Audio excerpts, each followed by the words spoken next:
Hello, my name is Ruby Vitorino, and this slideshow is on Firmin Bradbeer, only one of a host of fascinating landlords of the Haunch of Venison pub. I aim to get through the slides pretty quickly, leaving you to go back and have a look at any documents which may interest you in your own time. Firstly, a quick overview of the Bradbeer family. Firmin's paternal grandparents were tailors living in Brown Street.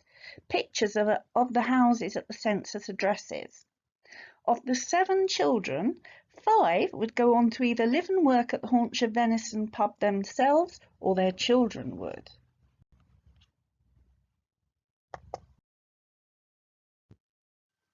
How did that happen? Well, the tailoring business was visibly not going very well. Brother Charles, for instance, although a tailor, left to become a butler, and the youngest daughter, Louisa, though a dressmaker, went to become housekeeper and domestic servant at the Haunch of Venison. She married her boss, the relatively wealthy Firmin Bradbeer, who was 36 years older than her. Although Firmin's brother William had altered his will as he thought his son-in-law an adventurer, the Bradbeers appeared to have accepted Louisa and didn't consider her an adventuress. Louisa and Firmin Bradbeer married in February 1873, and Firmin Sidney Bradbeer was born in April that year. Evidently, the Bradbeers were proud of their new relative. Incidentally, Firmin's older brother Francis, shown here, would work at the Haunch of Venison for quite a time.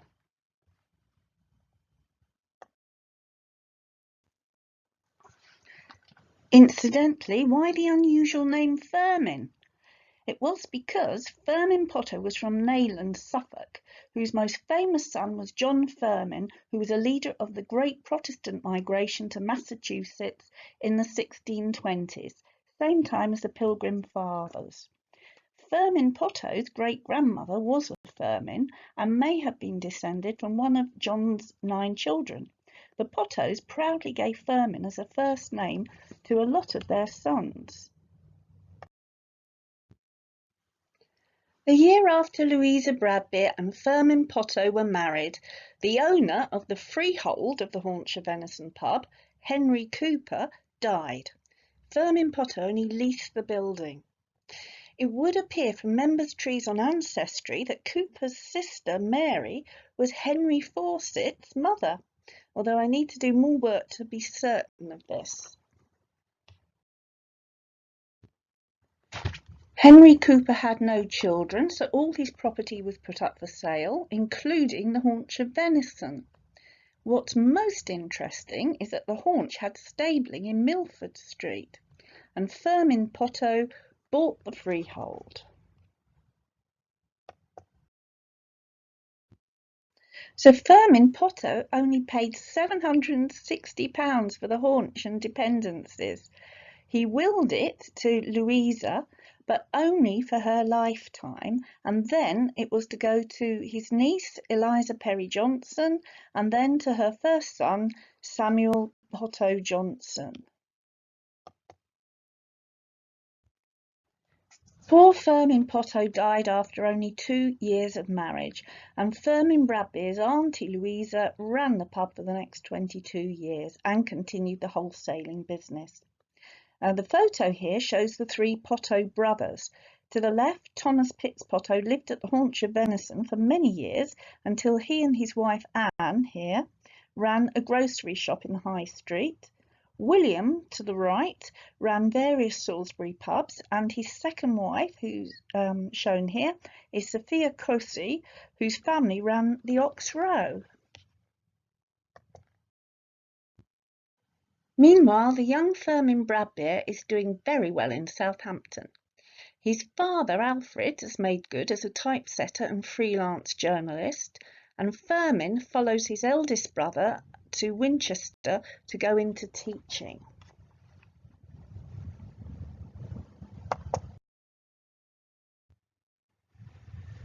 On On leaving Winchester, he becomes a boys' schoolmaster at Southampton Workhouse, where he volunteers for a lot of extra duties, such as running the library, running the choir, playing ball, and taking the boys out on trips to places like Crystal Palace or the Isle of Wight. He would be on the library committee when he gets to Salisbury. He obviously loved books. But in 1901 he gives it all up to become a traveller for the brewery. It may be because the workhouse children were going to be integrated into local schools as an experiment. Also, his mother had died only a few months before his resignation. Or maybe he already knew Florence Pomeroy, who had grown up at some of these once famous Southampton pubs. Aunt Louisa died in November 1902, aged 62. Is that her standing here in the doorway on the occasion of Edward VII's and Alexandra's pre-coronation visit that spring? Blown up, that woman in the doorway doesn't have grey hair. Is that Firmin Bradbeer in the boater? It looks like him. Impossible to know. His obituary puts him in Salisbury before 1903, and, having joined the Choral Society, this programme suggests that he was already in Salisbury in 1902. But it's Firmin's widowed father, Louisa's brother Alfred, who takes over the pub licence. Fermin Bradbeer takes over the licence of the Haunch of Venison in 1903, and Florence Pomeroy comes up from Southampton to marry him. The Bradbeers live between a house in Harnham that they call Clazentham and private apartments in the Haunch of Venison. They're so comfortably off that they have private servants besides the many pub staff. Dolly and Firmin Jr. are born in the early years, both at Clazentham, and Samuel Potto Johnson becomes the owner of the freehold of the Haunch of Venison in 1906. Samuel Potto Johnson is a wealthy cattle breeder in Suffolk. The haunch is described as exceedingly ramshackle. Maybe that's to minimise the death duties, which he paid in 10 instalments. The buildings in Winchester Street are all gone.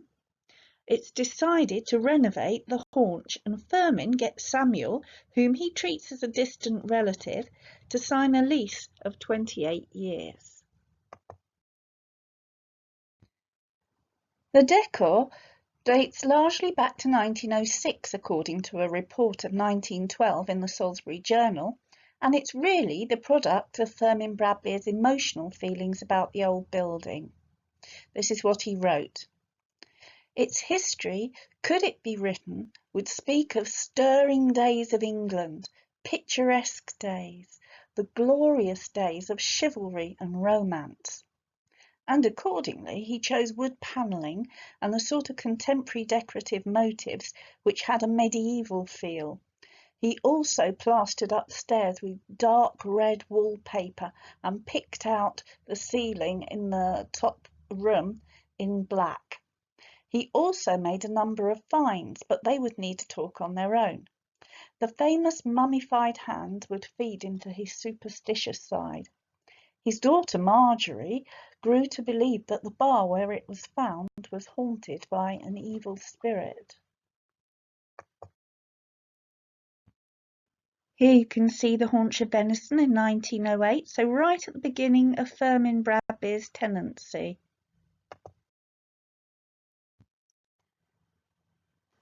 Firmin Bradbeer researched the history of the Haunch of Venison well before there were computers, and in 1909 published a booklet about the pub and the articles he'd found during the renovations. In it he invents the story of the card player. There is a copy of the book behind the bar at the Haunch, which you can ask to see. The most interesting thing to me is that he chose Longfellow's poem Ghosts to begin his book. Owners and occupants of earlier dates from graves forgotten stretch their dusty hands. He felt the ghosts at the haunch, whether real or his imagined ones.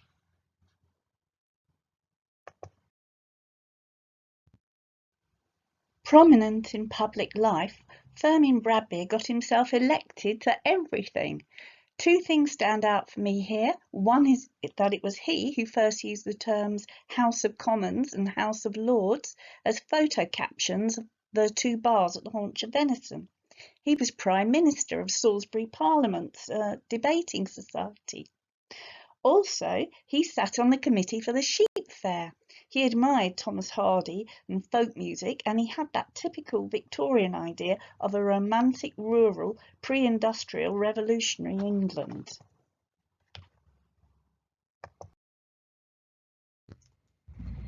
Here's a caricature of Firmin Bradbeer as one of the leading members of Salisbury Parliament, where he was described as a fine orator. I think it was his joke to nickname the two bars in the Haunch of Venison pub the House of Commons and the House of Lords. With the bill shown here, he wanted to debate the licensing laws. He was very much in opposition to the temperance movement as a member of the Licensed Victuallers Association, and he would write to local newspapers in support of publicans. So I won't read out all these clubs that Mr. Bradbeer belonged to, except to say that he was very gifted from music to sport to chess and always rose to the top of any club he joined.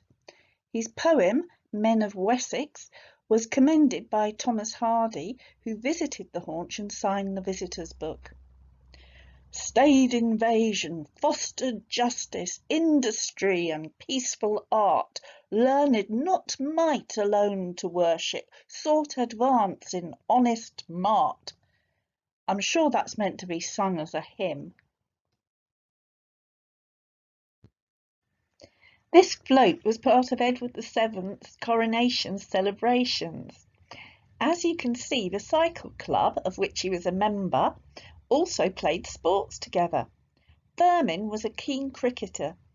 You can see a penny farthing right at the back there, and I suppose that Firmin must have had a ride on one at one time or another.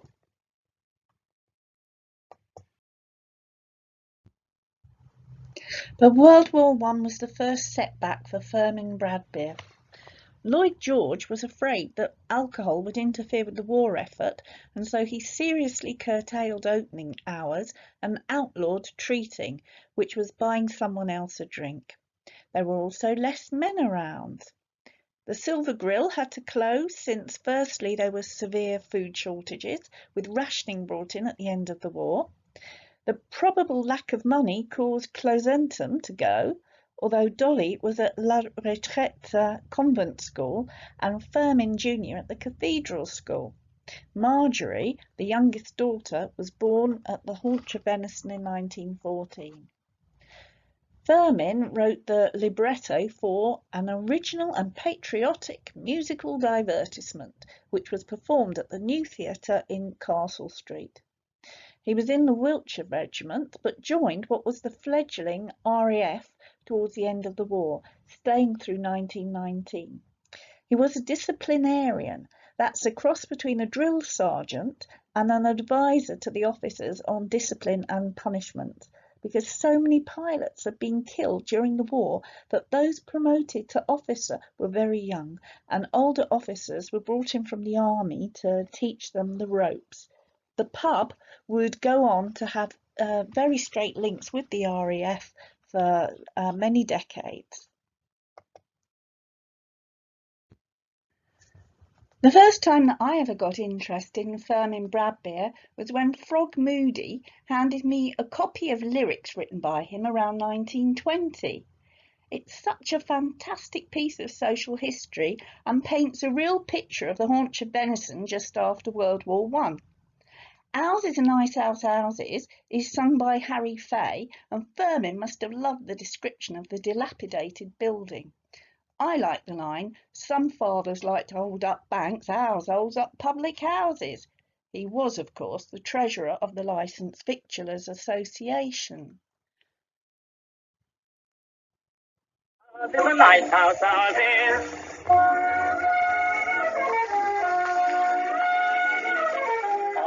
the gardens in the world, there isn't one like ours is. Salmon fins are growing there and other pretty flowers is. Broken bottles, hobnail boots, you bet you put your thoughts on. Some people grow their ears of corn, we grow thick ears with knobs on. Ours is a nice house, ours is. What a nice little house ours is. The roof's on the top of the pretty little shack. The front at the front and the back at the back. Ours is a nice house, ours is. We've got no rats or mouses. It's cheap, cheap, cheap, sweet, sweet, sweet. Ours is a nice house, ours is. But the lyrics weren't sung to the tune of Ours is a Nice House. They were sung to an Irish ballad, Little May. I couldn't find a recording of it, but I do know the tune. It's the same as Molly O. So I'll try and show you. All the haunch is full of music, Little May. All the customers are singing, Little May. All the tankards full of bitter, never froth, but always bitter, Little May. I just love the detail about the RAF boys ostentatiously using French expressions to show they'd flown over France during the war. Was little Mick really an Irish pilot who led the customers of the Haunch of Venison in a rousing chorus of Little May one night? Or could it be a reference to the then most famous pilot of them all, Mick Mannett, killed over France in 1918 and one of the most decorated men of World War One? The Haunch of Venison went on to have links between the wars, and Dolly eventually married a pilot, top right, Captain Jack Edwards, during World War Two. The Haunch of Venison became the heart of the Battle of Britain commemorations after World War Two. Both Dolly and Jack were on local and national committees. Even as late as 1959, the Haunch is in the news when the then landlord was scammed by an RAF veteran from World War One. I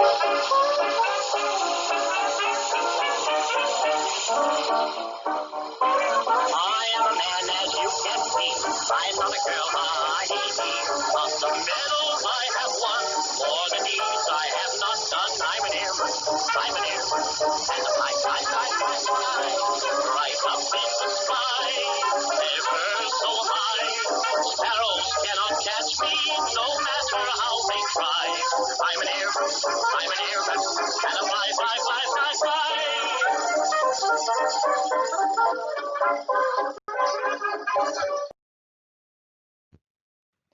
The Haunch of Venison cellarman, Bill Golding, will be familiar to members of the Fishton History Society because he's the same Sergeant Golding who stuffed the murder weapon that killed 12-year-old Teddy Haskell into his pocket and watched as a potential suspect's mother washed down the crime scene. Apparently he was a bit of a joke in Salisbury afterwards, according to young Arthur Maidment. The cellars for Firmin's wine and spirit imports and beer deliveries were rented medieval vaulted cellars which are now under Culver Street car park. Well, Arthur was a child who was living next door to the cellars at the time, and the pair of them are celebrated in the Culver Street mosaic. The drink deliveries came to the Culver Street cellars, and our old Bill put the beer into half barrels and delivered it and spirits around Salisbury using a hand cart. The half barrels and crates were cranked up from the cellars by a lift, and then the barrels sat in a dip in the centre of the hand cart, balanced by crates each side.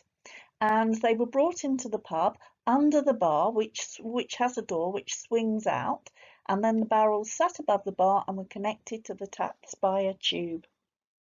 Bill is described by Arthur as being always in his rolled up shirt sleeves, whatever the weather. Well, who took the picture of him on the right? Why isn't it Firmin in the picture? Well, I bet you that it's Firmin himself who took the picture and, being a bit of a control freak, bought a camera and took his own publicity shots. Note the telephone number at the bottom. The Haunch of Venison had had a telephone since 1908. It was Salisbury 24.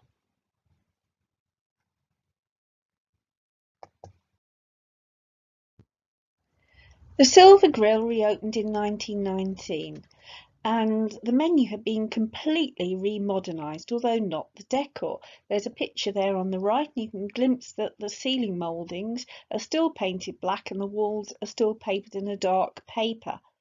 The brand new menu was mainly tinned. Baked beans, tinned spaghetti, real turtle soup and tinned fruit. The meat was fresh because I suppose they could still run out to Butcher's Row to buy it on demand. I sense Florence's influence because Firmin was still holding dinners, especially commemorative ones to those killed in the First World War, and it was all about his menus were all about oldie English fare, and in memory of his golden boys gone to that great inn in the sky. Tim, the perfect +4 Tim's trousers had been sportswear in the previous century, but were newly fashionable as daywear in the 1920s, and it's the equivalent of wearing tracky bottoms. Turtle soup had once been only for the rich. The poor ate mock turtle soup, commonly made with a calf's head. Heinz was imported from America until the late 20s, and so was a luxury, originally only sold in Fortnum and Mason's. Who were mutton chop? I think I'd rather be chop. In the soup was a popular 1920s short comedy film. But damned hot, I can't find a reference for, but I think it must be a forerunner of Too Darned Hot, and I think he also means, in a sort of wordplay, that they fly off the handle very quickly.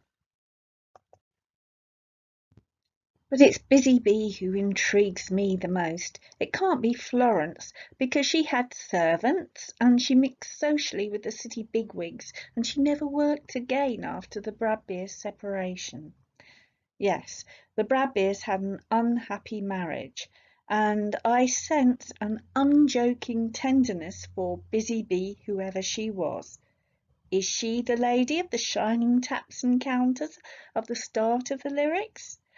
The 1921 census out next year might yield some answers, hopefully.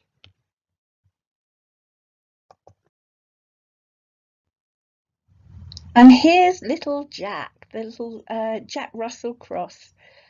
Butcher's Row was teeming with rats at the time. Mr. Oglethorpe remembered that Dolly said she'd go to dances at the Guildhall and run home along Butcher's Row, lifting her long dress as the rodents scurried back and forth across the road. Another friend of Dolly's said that the Bradbeers kept several Jack Russell Crosses, and that they'd hunt rats around Poultry Cross and behind the Haunch and leave them dead on the pavement by the front door. The little hand cart, top right, used by Golding, was reportedly sometimes used to ferry home drunks. Did it ever convey the wild artist, Augustus John, back to Salisbury Station, I wonder? He certainly signed the visitors' book. But things are often not what they appear to be superficially. We were so unhappy there, wrote Marjorie Bradbeer at the end of her life, although I think that she meant mainly herself, her mother and her brother. She blamed the unhappiness on an evil spirit in the Haunch of Venison, by the way. Firmin Bradbeer must have been a big catalyst for trouble at the Haunch. He'd left for the Cathedral Choristers' School in 1920 for dances, where he limped into the cricket team and not made a mark neither there nor academically. In 1924 he returned to live at the Haunch of Venison as his father's secretary and accountant. Incidentally, he was 6'6". According to his nephew by a later marriage, Mr. Tim Hayter, unfortunately, Firmin Jr. had some sort of mental issue or slight learning difficulties. Mr. Hayter thinks that he may even have been schizophrenic. Well, we can't diagnose him now, but he was characterised as strange or weird in some way, and it must have been a recipe for disaster for him to move back with his father. Fermin Senior believed firmly in using corporal punishment, just like the Victorian schoolmaster he once was. As he writes in this extract from 1915, and Firmin Jr. would go on to be a wife-beater, even trying to choke his wife. Domestic violence is often passed on. He couldn't be expected to emulate his father, and it couldn't be knocked into him. But he must have put pressure on the relationship of Florence and Firmin Senior. In the event, Firmin Pomeroy became a policeman in Swindon for all his life, and he never rose beyond constable. He was known for hiding in cupboards and announcing that he'd found a load of women's bras or Nazi secrets buried in the garden, 2 examples given to me. He was proud of being a Bradbeer and infuriated his wife's family by saying that he'd married beneath him. He appears to have become estranged from his sisters at the end of his life. Another momentous incident in Firmin Bradbeer's life around this time was the death of William Herbert Jackson from cancer. To tell you just how much this was a shock, Firmin's last wish at the end of his life was to be buried close to Jackson's grave in London Road Cemetery, which he was. William Herbert Jackson was 12 years older than him and was the contemporary of his older brother Francis in the Wiltshire Volunteers.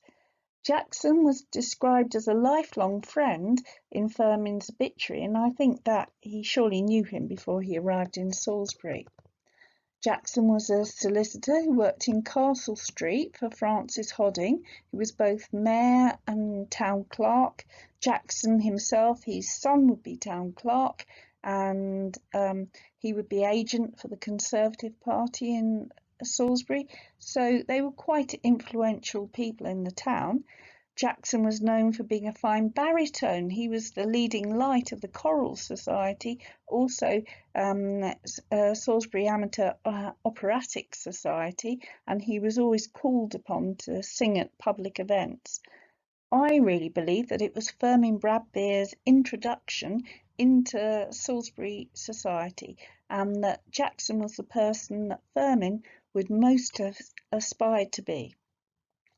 Well, tellingly, Jackson had named his daughter Lilias a few years before Firmin arrived in Salisbury. I think it's after the innkeeper, Lilias Pastia, in Carmen. And so the Haunch of Venison was really close to Jackson's office, and maybe Lilias Pastia is Louisa Bradbeer, really?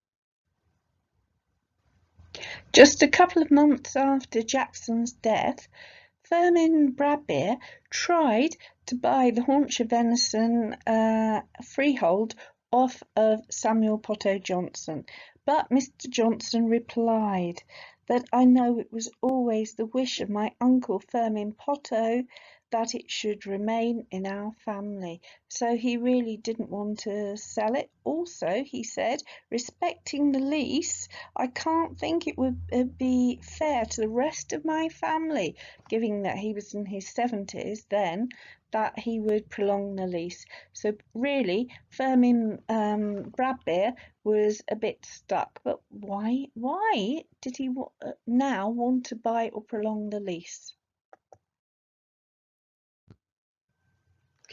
What caused Florence to leave her husband and Marjorie, aged only 11? That was really unusual at the time. She was single on the 1939 register and living at High Trees House in Alderbury on her own means with the Greenwood family. The Bradbeers had a legal separation which didn't give the cause, and they never divorced. Marjorie never knew the cause and wrote later that although she'd asked her sister over the years, because she was over 21 at the time and must have known, Dolly would never tell her, even after her parents were dead. I speculate that it had something to do with this libel case which was spoken about with regard to libel laws in the House of Lords. It concerned the names given to fictitious characters and a case brought by Mr. Firmin Bradbeer against an author who'd advertised his forthcoming book in the following terms.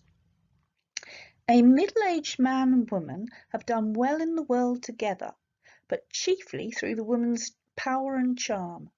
Circumstances then bring the man, Firmin Bradbeer, back to the surroundings in which he passed his childhood. Here he reveals what has always lain dormant in him before the eyes of his wife. Well, I don't want to speculate any further on what was written or not, true or not, and you're able to speculate all by yourselves. All I can say is that Dolly's friends would say later that she adored Daddy, and Mr. Oglethorpe reported that she said that whatever happened, it wasn't Daddy's fault. Marjorie was surprised that Dolly had not kept a photo of their mother.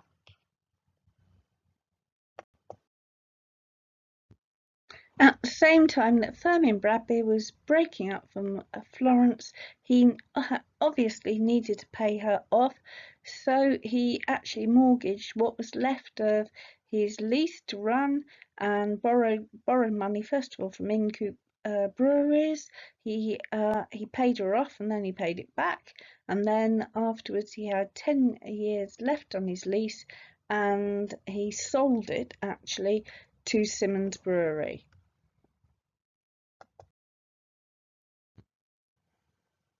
Around 1928, Firmin Bradbeer became ill and retired from public life, and I imagine his sporting activities too. His obituary painted him as a near recluse for the next 20 years, although he continued with his activities for St. Thomas's Church and Salisbury Operatic Society. Dolly, who'd been working for a political agent in Staffordshire, according to her solicitor, came back to look after her father. He made her manageress, which she stayed until taking over the licence in 1945. The contracts between the pair almost forbid Dolly to have a life outside of the Haunch of Venison. I think he was afraid to lose her.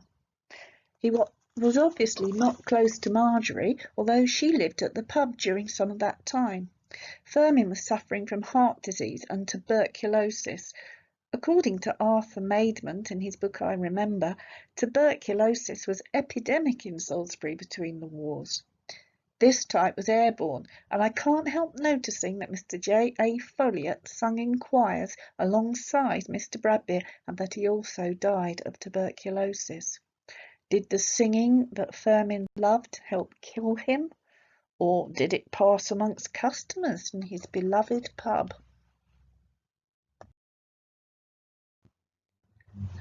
The rest of the story about the Haunch of Venison really is Dolly and Jack's story, and Firmin Bradbeer is only a bit player, so I don't really want to talk more about him now. All I will say is he was well known around the town. His car, you can see it here, where he's got his blackout hubcaps with the Union Jacks, and he used to fill up that car at Mrs.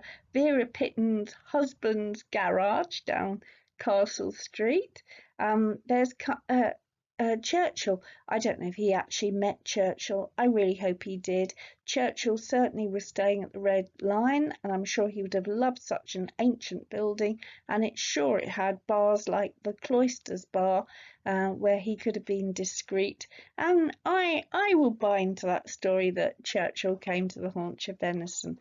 I can say also that it was the pub where officers would go, army officers, but the usual privates were allowed to go just to places like the Sun Inn in Castle Street, but officers were not allowed to fraternise with them, and the Haunch of Venison was one of the pubs they could go to.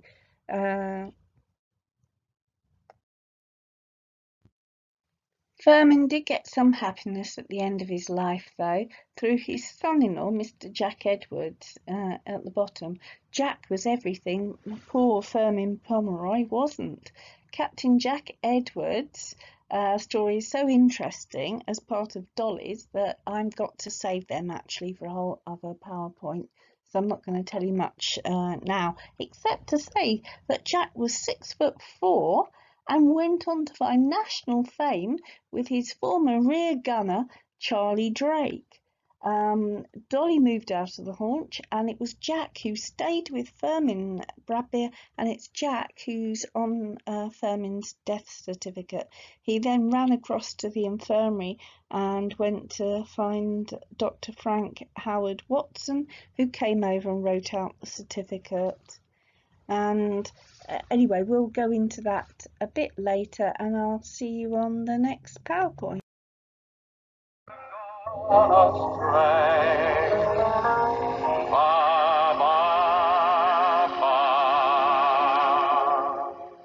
Gentlemen, songsters on a spree, stand upon here to eternity. God have mercy on such as we. Ba, ba, ba. Trains and monsters on a spring, and from here to eternity.